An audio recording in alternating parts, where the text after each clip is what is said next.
رمضان يا خير الشهور يا فضل رحمن غفور. Assalamu alaikum wa rahmatullahi wa barakatuh. Ashhadu an la ilaha illallah wahdahu la sharika lah wa ashhadu anna Muhammadan abduhu wa rasuluh. Amma ba'du fa'udhu billahi minash shaitanir rajim. Bismillahir rahmanir rahim. Ma kana Muhammadun aba ahadin min rijalikum walakin Rasulallahi wa khataman nabiyyin wa kana Allahu bikulli shay'in alima.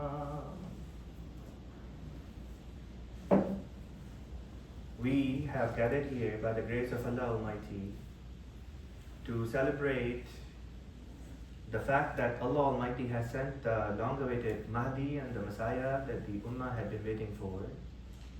And we are those chosen ones, the blessed ones, who have accepted that Mahdi, the Messiah. Just a few days ago, a well-known scholar from Dallas, Texas, Dr. Sheikh Yasir Qadi, published a diatribe against Hazrat Ahmad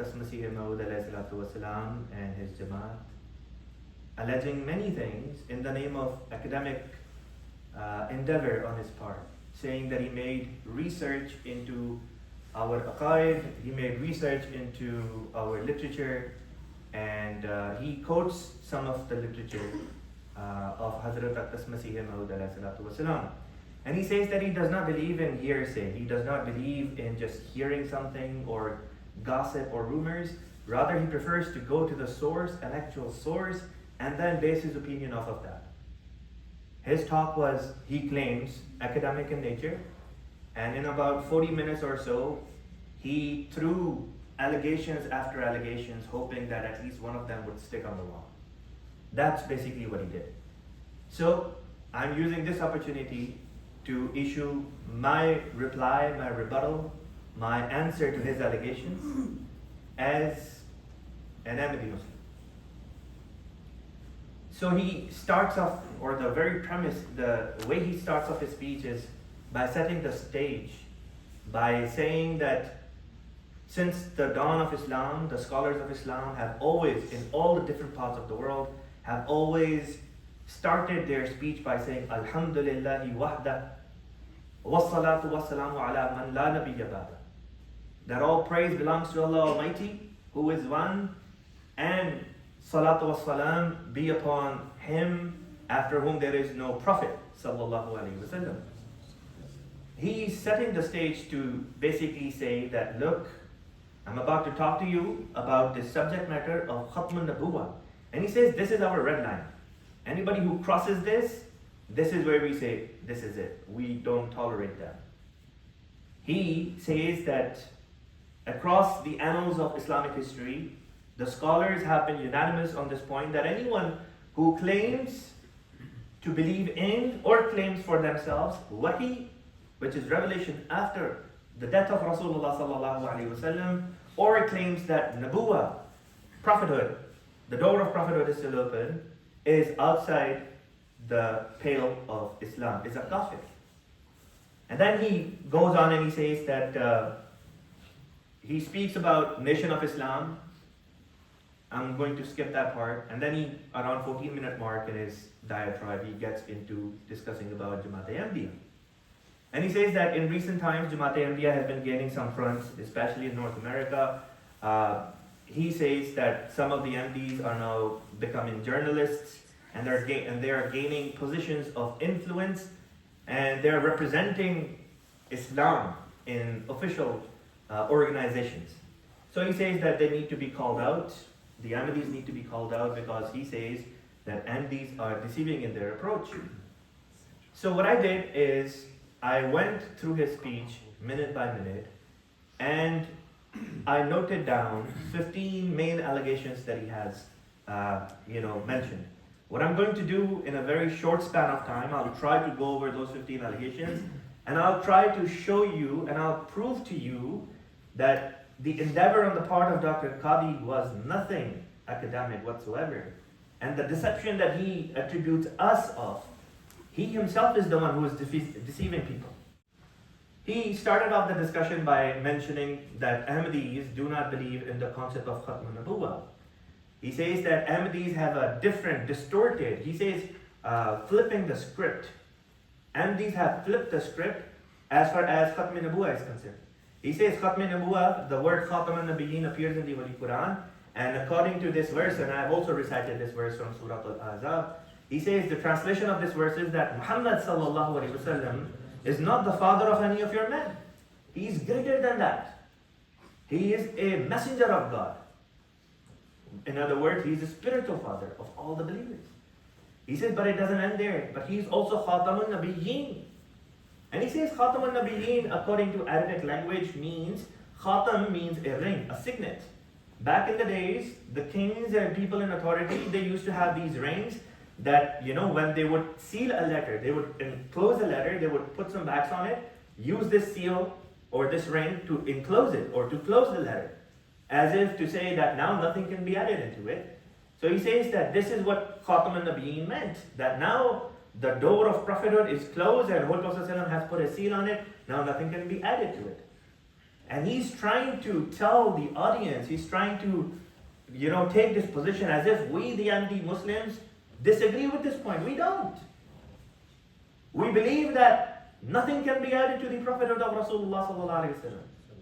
We believe wholeheartedly that nothing can be added into the religion of Islam. That nothing can be added or subtracted from the Holy Quran that was revealed to Holy Prophet Muhammad sallallahu alaihi wasallam. Yet the impression he's trying to give, in a very conniving manner, is that somehow Ahmadi Muslims believe the opposite. But very quickly, I don't want to take too much time on, speaking on the issue of Khatm al-Nabuwwah.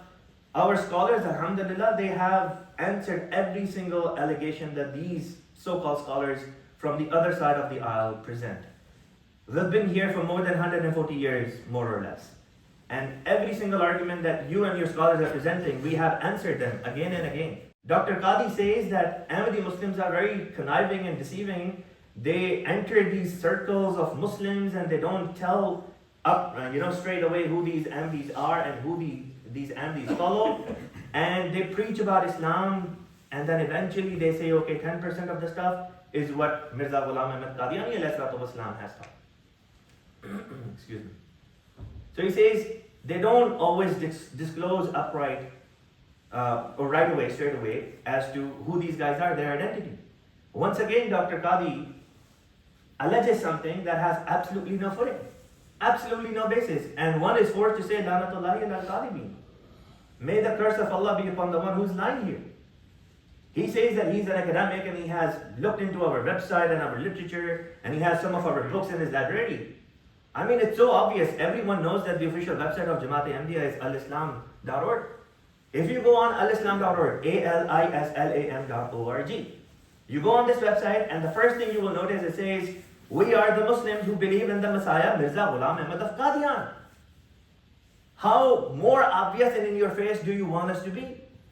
Every single time a press release is issued by Jamaat-e-Ahmadiyya here in the United States, or in any different part of the world, our press releases have this paragraph at the bottom. It says, we are the Ahmadi Muslims who believe in the Messiah of the latter days. What more do you want us to do? Do you want us to write with our hands on our forehead, we are Ahmadi Muslims? There is absolutely no logic in what Dr. Qadi was speaking. Moving on, Dr. Qadi then spoke about the concept of La Nabi Badi. He says that this hadith is in Bukhari and that, it is also mentioned that Holy Prophet said that after him, 30 such people will come and they will claim prophethood. That they will claim that Allah has spoken to them and Allah has made them prophet. Kulluhum yaf'amuna annahu nabi. Every single one of them will think that he is a prophet of God, whereas Holy Prophet said, they will be Dajjal, not just a liar, but the greatest liar possible. He's insinuating that Hazrat Ahmad Masih is one of those 30 Dajjal according to him and their scholarship. So there is a Sharh of Sahih Muslim. It's called Ikmalul Ikmal. On Iqbal, volume 7, page 457, it states that the figure of 30 false claimants has already been completed if one counts from the time of Rasulullah all the way to the time of the author who was writing this. And the author who wrote this died in the year 828 after Hijrah. 400 years before the advent, before Hazrat Masih Maud was even born. So your number 30 doesn't seem to be ending. You just want to keep on adding into that list and still claim that, XYZ is still part of these 30 Dajjal. These 30 liars, by the year 828, had already come and they had met their end. And the book says, لَبَلَغَ هَذَا الْعَدَدْ وَيَعْرِفُ ذَلِكَ مَنْ يُطَالِعُ التَّارِيخ. Anyone who is a student of history knows this. It's such a basic fact.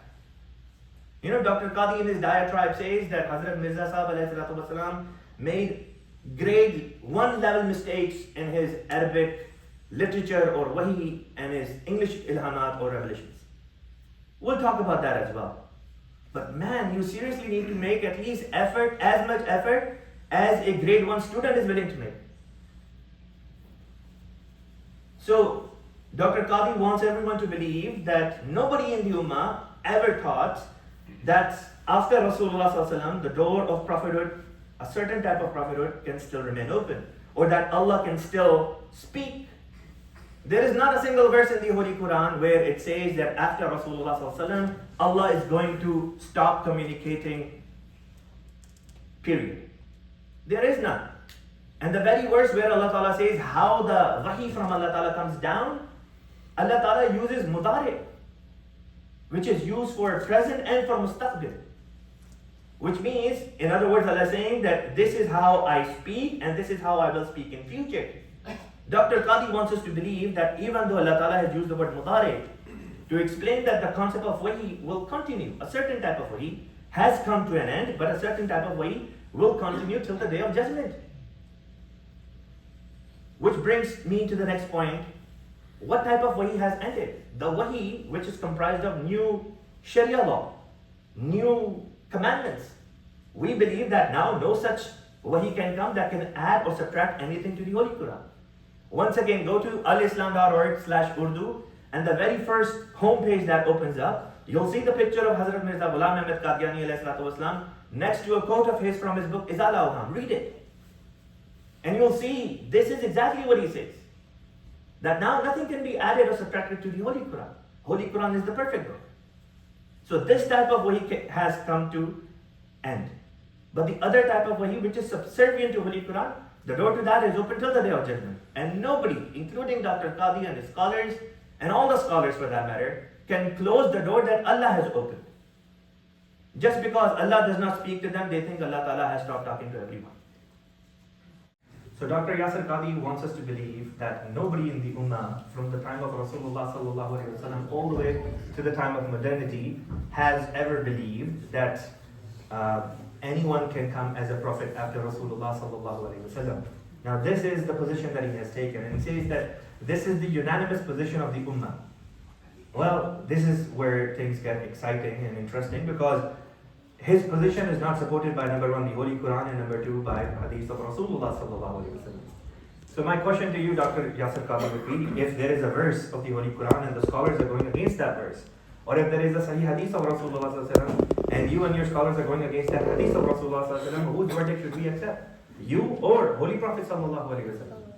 I think every sane person who is a Muslim will say that the verdict of Rasulullah ﷺ will reign supreme.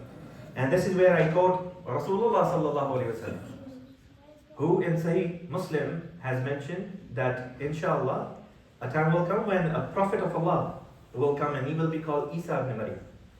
Now of course you and the Ahmadis, we disagree as to who this Isa will be.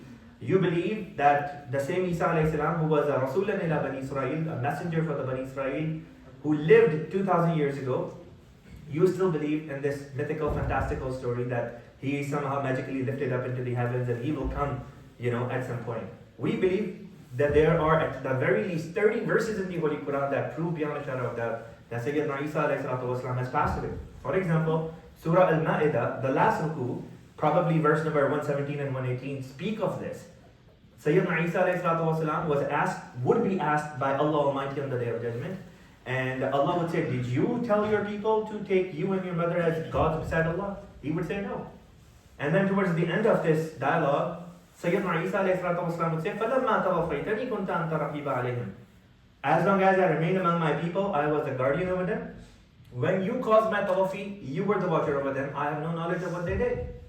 Now, you say that tawaffi here means that Holy Prophet, that Sayyidina Isa والسلام, was taken bodily into the heavens.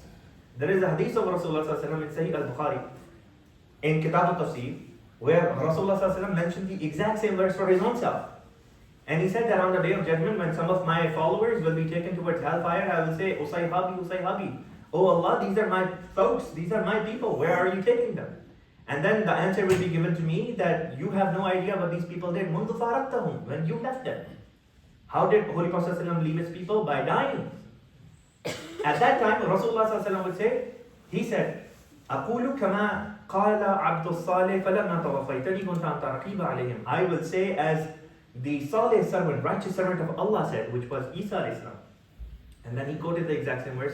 فَلَمَّا تَوَفَّيْتَنِي كُنْتَ أَنْتَ رَقِيبَ عَلَيْهِمْ. Now, whatever meaning of this verse you do for Sayyidina Muhammad sallallahu alayhi wasallam, you are forced to do the same meaning for Sayyidina Isa alayhi wasallam. If you say this verse means that Isa alayhi salam was taken bodily into the heavens, then you are forced to do the same meaning for Rasulullah sallallahu alayhi wasallam. But you won't do this. And this is a proof of your academic dishonesty.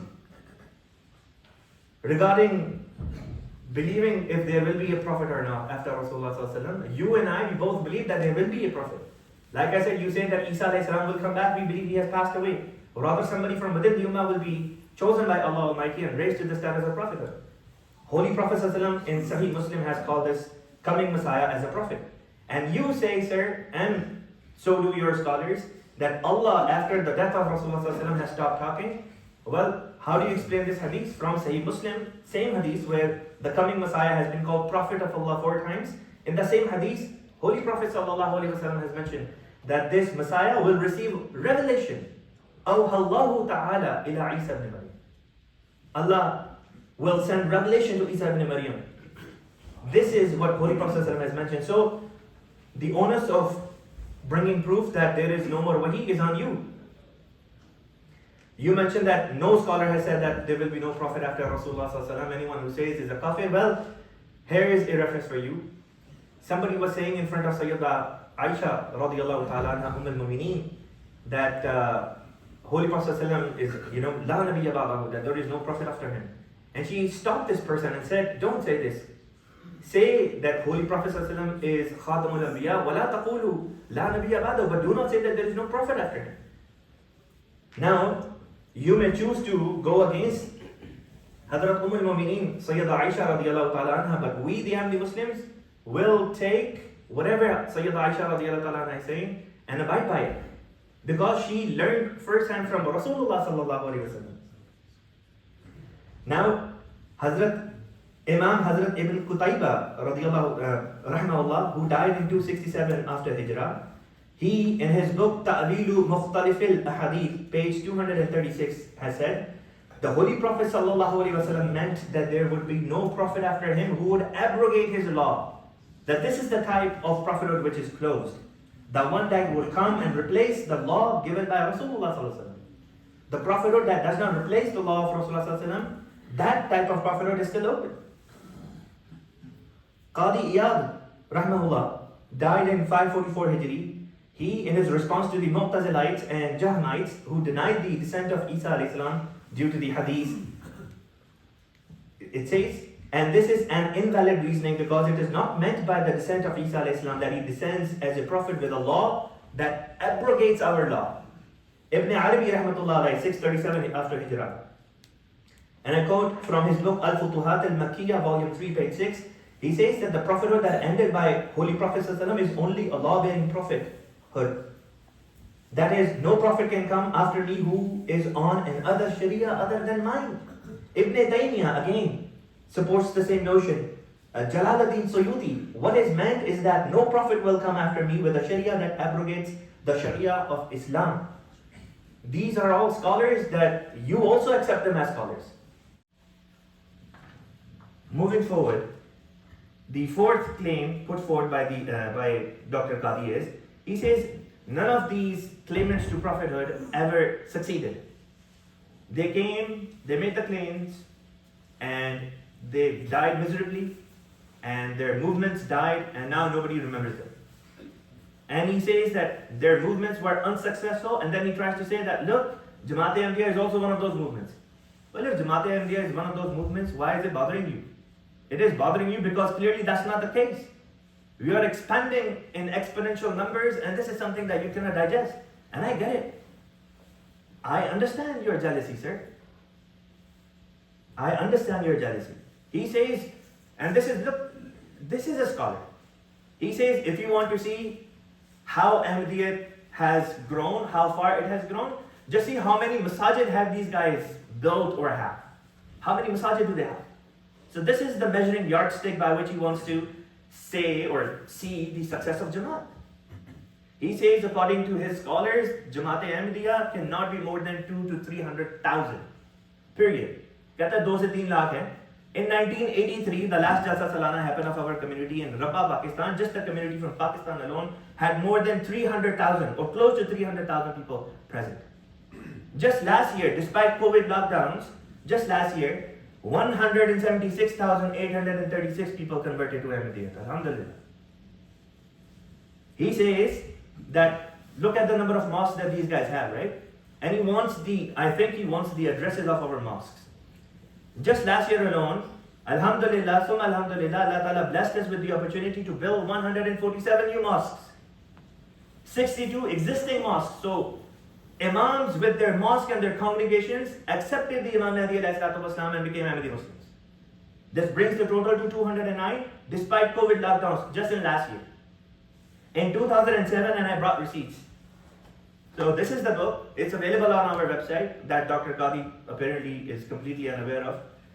On this book, page number 33, which I'm going to show you momentarily, it gives us figures as of 2007. On page 33, it says that as of 2007, the number of mosques, and anyone can see this afterwards. It says in 2007, the total number of masajid that Jamaat had worldwide was 15,055.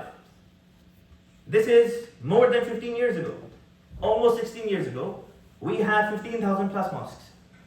And every single year, if last year, despite COVID lockdown, we added more than 200 mosques, you do the math, go back, look at the data of previous years, and you'll see that Alhamdulillah, every single year we were adding 400, 500 mosques per year. A rough estimate would be that our masajid are somewhere between 18,000 to 20,000. Now here's some math for you, Dr. Qazi. There are 4 million Muslims in the United States of America, and if you Google this, you will see that there are 2,769 mosques in the United States of America. Do the math, and you'll come up to 1,444 Muslims per mosque. Now take our conservative figure of 18,000 and multiply that by this number, 1,444, and the number you come up to is 26 million. And if you want to go with 20,000, perhaps the actual number might be even more than this. He says we are barely 200,000 to 300,000, and I just proved by your own logic that Alhamdulillah, Alhamdulillah, on the very conservative side, we are easily 30 million. Why this number matters? It will come into play later on. He makes his next claim. He says that Promised Messiah Islam became famous because he was debating with Christians, and this is why fame got to him, na'uzubillah, and eventually he started making claims, in gradual succession, and he says, upgrade. The Promised Messiah Islam was continuously upgrading his status. He forgets that when Rasulullah sallallahu alaihi wasallam received the commandment from Allah Almighty did not tell him that you are Khatmun Nabiyyin. Allah Ta'ala said, go and preach to your family members, and then to your clansmen, to your tribe, and then to the rest of Arabia, and then to the rest of the world. And then ultimately Allah Ta'ala called him Khatmun Nabiyyin. If this is not gradual succession or upgrade, then I don't know what else is. But Dr. Qadi, this is exactly how Allah Ta'ala deals with his prophets. Allah Ta'ala reveals whatever He wants to reveal, and He reveals in slow and steady process. Any allegation you raise against Hazrat Ahmad because of your lack of knowledge, it goes back towards Holy Prophet unfortunately. So he says that Promised Messiah wanted fame. Promised Messiah couldn't care less about fame. He was happy staying in solitude away from everyone. He was happy that nobody knew of him. It was Allah Almighty who brought him to the forefront, and now the entire world speaks of him, including you, sir. He says, this is his claim number 6. He says that Promised Messiah's Wahi is erroneous, full of errors that even a first grader wouldn't make. He doesn't go on to give any examples of where the mistakes are. He just makes a claim. And then he says that Promised Messiah didn't know Arabic, didn't learn Arabic, so it's obvious, it's understandable that he would make these mistakes. Well, here's some quick fact for you. Promised Messiah wrote more than 90 plus books. Almost a quarter of those books were actually written in Arabic. Your scholars, the like of you, and your scholars and your leaders and your elders, till this day in last 140 years, have not produced the like of what Promised Messiah wrote in Arabic, not even a single book. Muster some courage and write a response to any of his writings if you can in Arabic. It's very easy to say, oh, Mirza Sahib wrote Arabic, it was poor Arabic. Well, present it. Present examples of it. His 7th point was, he says that Promised Messiah invalidated Jihad. In his book, British Government and Jihad, on page number 10, I think he quoted. And I have the book. I brought the actual book. Dr. Qadi did it. I did.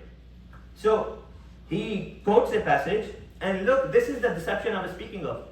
The deception that he says that we, the Ahmadi Muslims, are committing. He's the one. He's actually the one. By God, wallahi, he's the one who is trying to deceive people. If truth is on your side, why do you have to lie? And I'm going to show how Dr. Qadi lied. On page number 10, he quotes this passage which is in green, which reads, O Muslim scholars and Maulvis, the words of the Promised Messiah. O Muslim scholars and Maulvis, listen to me. I tell you truly that this is not the time for jihad. Do not disobey God's holy prophet. He forgot to read Sallallahu Alaihi Wasallam written right after. He says, Hazrat Mirza Sahib was referring to himself by saying holy prophet. That listen to me, O Maulvis, otherwise you're disobeying Allah's prophet. And he says in this reference, Promised Messiah referred to himself as Allah's prophet. He wrote a book, Angrezi Government or Jihad. This is the title of the book, right? The British Government and Jihad. And in this book, he claimed that Allah has told him that jihad is no longer valid. And you should not fight the British. And you must obey the rule of the British. And he says, and this is on page 11 and 18, that, O ulama and Maulvis, meri baat suno, listen to me. I am telling you, this is not the time for jihad against the British. Do not disobey Allah's messenger. This is what he is saying. Don't fight the British. At a time when even Hindus now want to fight. They want independence, right? Hindus are starting, Muslims are starting. We're tired of British rule. This guy comes along and goes, listen to Allah ki Nabi. Meaning who? Meaning who? Himself. Listen to Allah ki Nabi. This is the hukum of Allah's Nabi. Don't fight the British. Lanatullahi al-Kadibin. That's all I can say. I'm going to read few lines before, literally one line before that. Again, you claim to be an academic. Where is your academia? What part of your diatribe was based on anything remotely even academic? The very previous line says, Hatta tada al-harbu awzaraha. Sahih al-Bukhari is considered the most authentic book after the Holy Quran, and it is available. Read it carefully. O Muslim scholars and Maulvis, listen to me, I tell you truly, that this is not the time for jihad. Do not disobey God's holy prophet. Sallallahu Alaihi Wasallam. He was quoting Holy Prophet Sallallahu Alaihi Wasallam.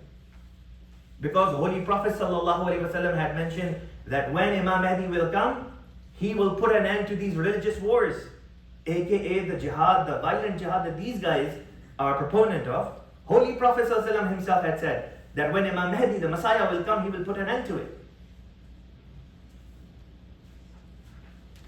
And I invite Dr. Qadi and everyone else to read 2 pages before that as well.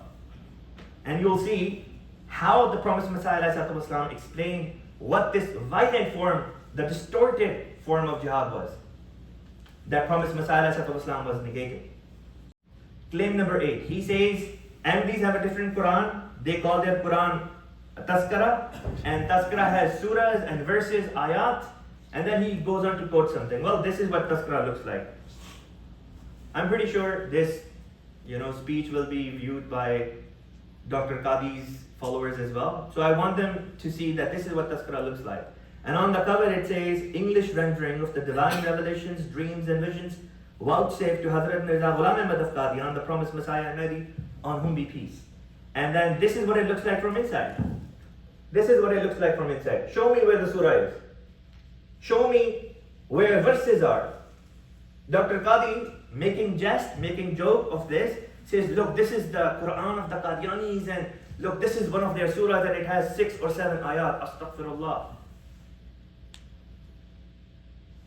The Dramabazi. That's all that it was. I was shocked that someone who is considered a scholar of Islam and is very well known, mashallah. But if this is your academic honesty, this is the level of your academic honesty, then shame on you, sir.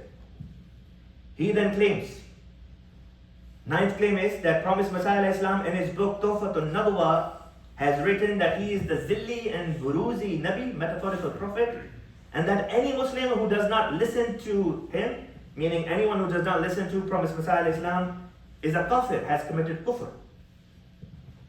This is the book. I went through this book just a few hours ago. It's a very small book. And I found the reference that Dr. Qadi started off with. Let me read the entire reference to you. It reads, this is page number 50. Once again, this is what the book looks like. As I have stated numerous times before, the words I speak most certainly emanate from God in the same way that the Holy Quran and the Torah emanated from Him.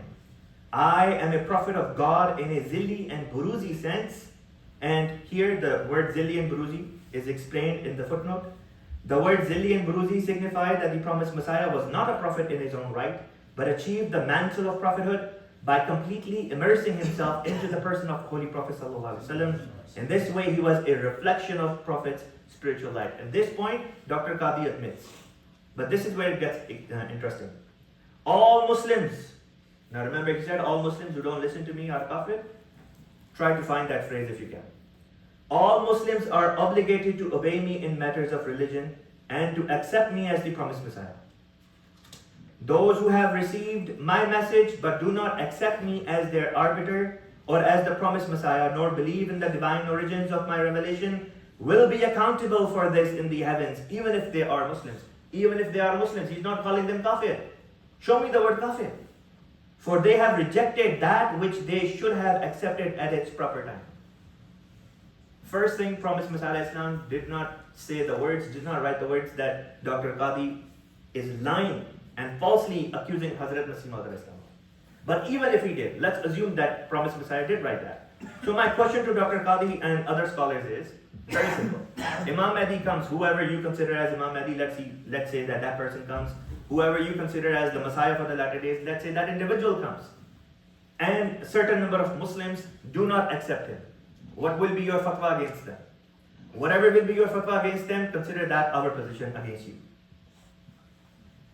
Next claim that he makes is claim number 10. Again, another preposterous claim. He says, Hazrat Mufti Muhammad Sadiq Sahab, the first Ahmadi Missionary, entered United States illegally, giving the impression that Mufti Sahib lied in order to enter United States, thereby applying for a wrong visa. Lanatullahi ala al-kadibin. Let me show you the original manifest when Mufti Muhammad Sadiq Sahab landed. This is the scan of that original manifest. It actually says that Mufti Sahab showed and claimed that he is a preacher, mubahila, da'i. What else did you want him to write? You claim that he lied, yet you cannot back up even one of your claims. Now, moving forward, one of the claims that Dr. Qadi mentioned, alleged against us, he says that the founder of the Nation of Islam, Fard D. Muhammad, who was, I believe, a white man who claimed to be Allah. And the Nation of Islam believes that this man was God, and he chose this man by the name of Elijah Muhammad. And this Elijah Muhammad figure became the messenger Muhammad to Allah, namely Fardi Muhammad. But this is where he alleges something against us. He says that someone did some research.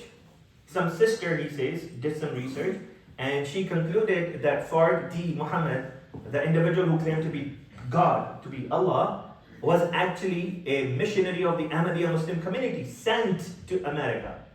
And he claims he was sent to America after the failure of Sayyidina Mufti Muhammad Sadiq Sahib. Well, let me tell you something about Mufti Muhammad Sadiq Sahib. What you call failure was an immense success. He laid the foundation of Islam in this country on solid footing. He was here for 3.5 years, and I've already dismantled your lie when you said that Mufti Sahib came here on false visa, lying to the authorities.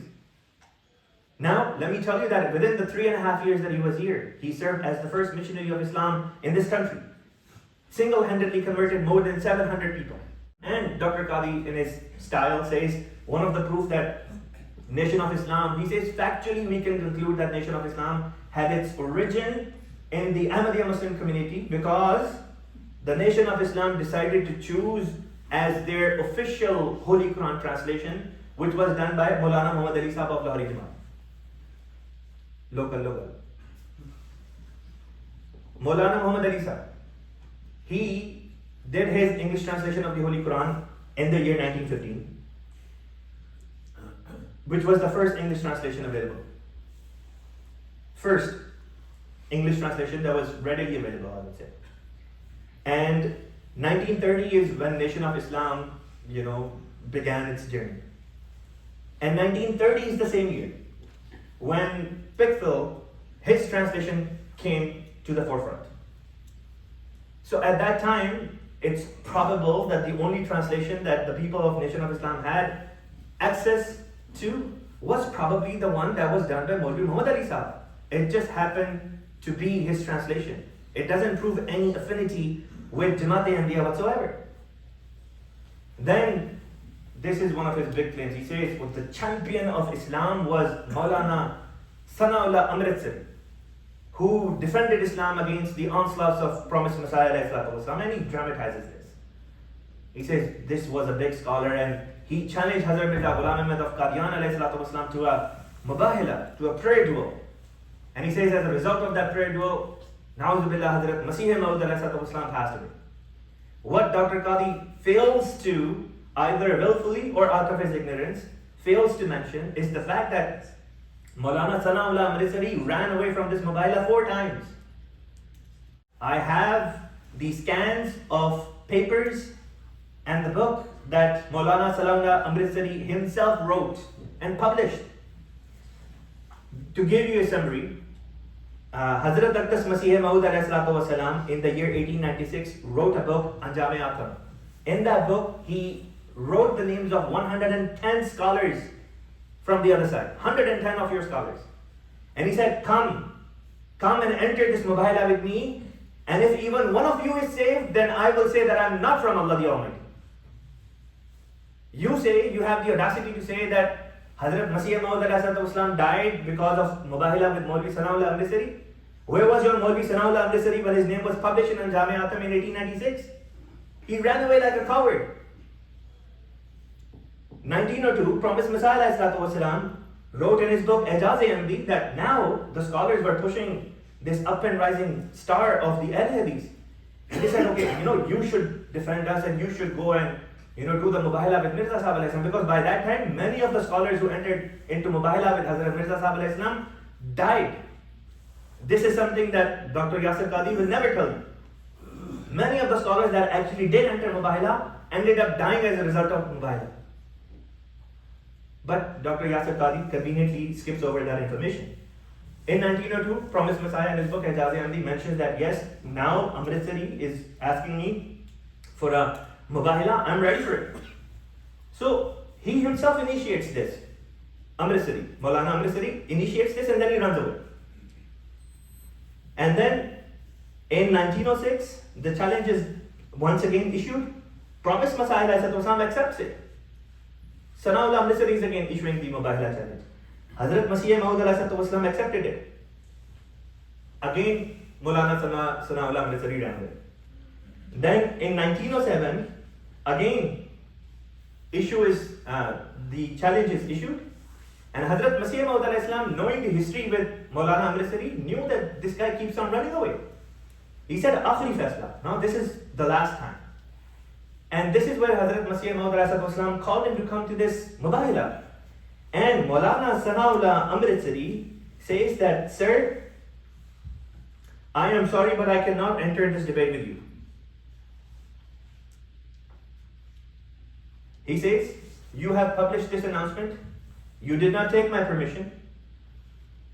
My permission was not taken regarding this prayer, and it was published without my permission. This is not acceptable to me, nor would any sensible person agree to such a challenge.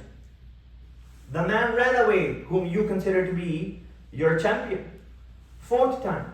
And this is when the Promised Messiah, when he was communicating with Thanaullah Amritsari, Promised Messiah said that let the liar die within the life of the true person. And Maulana Thanaullah Amritsari said, this is not fair, because Musaylama al-Kadhab, that Dr. Yasir Qadhi also spoke of in this speech, in his diatribe, he says, Musaylama al-Kadhab survived after Rasulullah Sallallahu Alaihi Wasallam. Holy Prophet Sallallahu Alaihi Wasallam, being the true one, passed away within the life of the false person. And this was the Akhri Faisla. This is exactly what happened in Thanaullah Amritsari's case, because he never accepted the mubahila. And this is exactly what then happened. Hazrat Masih Maud, just like Holy Prophet ﷺ passed away within the lifetime of the liar. In the case of Rasulullah ﷺ, the liar was Musaylama Kadhab. In the life of Masih Maud, the liar was your scholar, Maulana Thanaullah Amritsari. 13th allegation he raises that Ahmadis love and like to quote Iqbal as if he's some sort of our scholar or elder. He says that Ahmadis love to quote Iqbal, that Iqbal has said that if you want to see Islam in this day and age, go and see in Qadian. And then they say that Iqbal, when he became more mature and learned about the finality of prophethood, he said, Ahmadis are kafir and they're the 5th column and they're traitors to Islam. Well, let me give you, not that I need to, but let me give you a quick history on what Iqbal actually stood for. Iqbal's own father was an Ahmadi. Iqbal's older brother, so Iqbal's dad's name was Nur Muhammad Sahib. Iqbal's elder brother was Sheikh Ata Muhammad Sahib. Both were Ahmadis. And some allege that maybe even Iqbal himself had become Ahmadi at some point. Up until 1930, he was absolutely hunky-dory with Ahmadi Muslims. Something happens in the year 1930 and he flips. So what happened around 1930? There was Kashmir Committee, and Sayyidina Khalifatul Masih al-Sani radiyallahu ta'ala anhu, the second Khalifa of our Jamaat, was the head of that committee, and the general secretary of that committee was your Allama Iqbal. And he had a falling out with the chairman of the committee because he didn't see eye to eye with the chairman of the committee as to how this committee should perform. This was point number 1. And number 2 was in 1932, Sir Chaudhry Zafarullah Khan Sahib radiyallahu ta'ala anhu, he was recommended to become the member of the Executive Council of the Viceroy of India. Whereas Dr. Allama Iqbal wanted that position for himself. This is what soured things for him, and this is what drove him away. Claim number 14. He says, Promised Messiah did the takfir of 99.99% of the Muslim ummah. So if we do the takfir of Ahmadis, which are 1% or less than 1%, then we're not in the wrong. You are the ones who are in the wrong, because you're the ones who did the takfir of the majority of the ummah. Well, here is a quick history lesson for you, sir. Promised Messiah Islam never initiated takfir against anyone. It was your forefathers, it was your scholars, including Maulana Muhammad Hussain Batalwi, who went around in India at that time and collected 200 signatures of scholars belonging to different schools of thought that signed off on this document on this kufrnama saying that Hazrat Mirza Ghulam Ahmad Qadiani alayhi salam is a kafir. And these verdicts, these edicts went to the extent saying that he is wajib al-qatl, that his property should be taken, that women of his households are fair game. This was the type of fatwa that your scholars were issuing. Promised Messiah alayhi salam responded, and he responded because the hadith of Rasulullah sallallahu alaihi wasallam says so. The hadith of Rasulullah sallallahu alaihi wasallam, which is in Bukhari, is إِذَا قَالَ الرَّجُلُ لِأَخِيهِ يَا كَافِرُ فَقَدْ بَاءَ بِهِ أَهَدُهُمَا. That if a person says to his brother, you are a kafir, then that kufr will revert back to him if the other person is not kafir in the eyes of Allah. So, this was the reason that Hazrat Aqdas Masih Maud said that now that you have called me kafir and I am a kalama reciter, I recite the shahada, la ilaha illallah Muhammad Rasulullah, and you're the one who calling me a kafir, now according to this hadith, you have become a kafir. And I'm bound to say that you have become a kafir because it is the verdict of Rasulullah sallallahu alaihi wasallam, not some any scholar here and there, but of Nabi sallallahu alaihi wasallam. And lastly, he says, I want to tell you that, I want to be polite to you, but I also want to tell you that stop being a hypocrite. Stop trying to become part of us. In the last 140 years, we have not accepted you. None of the scholars have accepted you as Muslims, so why are you dying to become part of us? Why are you dying to become part of our ummah? Well, I got news for you, sir. There is not a single Ahmadi on the face of the earth who is dying to be part of your group. Not even one. And I can say by God that there is no Ahmadi who wants to be part of your group, because look at what your group has produced. It is your group that has produced the likes of ISIS and other extremist organizations in the world. So, alhamdulillah, alhamdulillah, that we're not part of you. And as far as the ummah goes, who gave you the right to speak on behalf of the ummah and say that this is your ummah? It is the ummah of Muhammad Rasulullah sallallahu alaihi wasallam. If you dare, then challenge him. It was Rasulullah sallallahu alaihi wasallam whose hadith, which is mentioned in Ibn Majah, he said a time will come when my ummah will become divided into 73 sects. 72 will be on one side and 73rd will be on the other side. Dr. Yasir Qadi mentioned about the Constitutional Amendment of Pakistan from 1974. He says, not that we need it, but just an added point that the Constitution of Pakistan also made you guys kafir. Who cares about the Constitution of Pakistan? What is Constitution of Pakistan in front of Allah Ta'ala's word or in front of Rasulullah sallallahu alaihi wasallam? Maybe it might mean something to you or to your scholars, but it means absolutely nothing to us. Because if it stands against the verdict of Allah Ta'ala and Rasulullah sallallahu alaihi wasallam, then any such document that goes against Allah's verdict and the verdict of Rasulullah is worthy to be thrown away. Now, Rasulullah sallallahu alaihi wasallam mentioned that 73 sects the ummah will be divided into 73 sects. One sect will be on one side, which will be on the right path, the 72 will be on the wrong side. So the companion said, which group would this be? And Rasulullah said, Wahi al-Jama'ah. It will be a Jamaat, and you know very well, your scholars know this too, that a Jamaat is a group that has an Imam as a leader.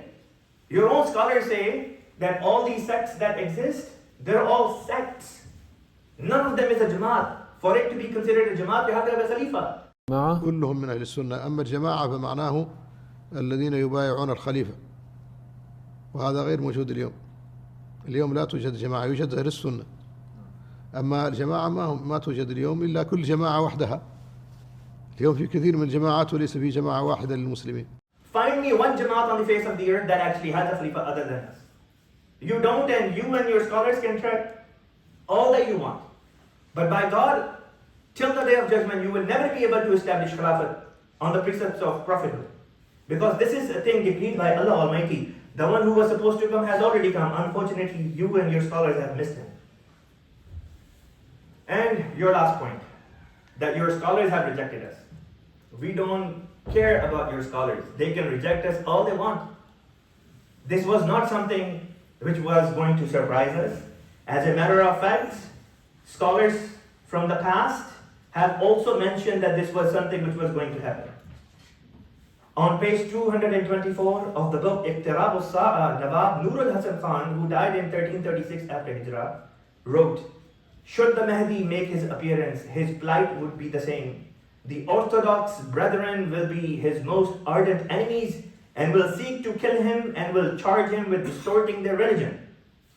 Hazrat Sheikh Muhyiddin ibn Arabi rahmatullah alayhi wrote in his book Futuhatul Makkiyah, volume 3, page 336, وَإِذَا خَرَجَ هَذَا الْإِمَامَ الْمَهْدِي فَلَيْسَ لَهُ عَدُوٌّ مُبِينٌ إِلَّا الْفُقَهَاء خَاصَّةً.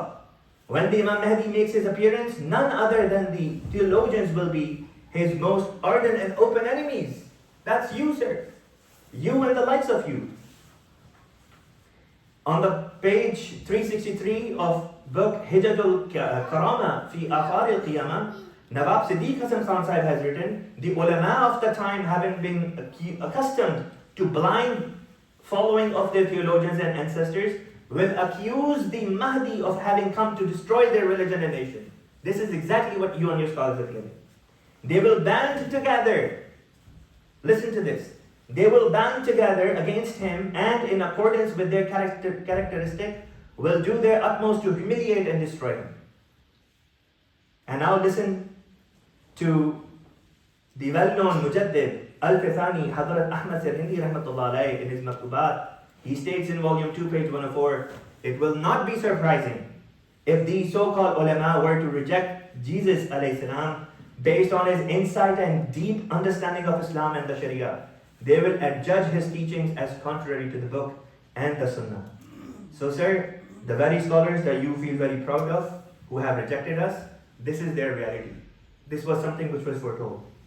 And alhamdulillah, summa alhamdulillah, we stand proudly today and tomorrow and forever for having accepted the Imam who was foretold by Allah Almighty and Holy Prophet sallallahu alaihi wasallam. Alhamdulillah, summa alhamdulillah.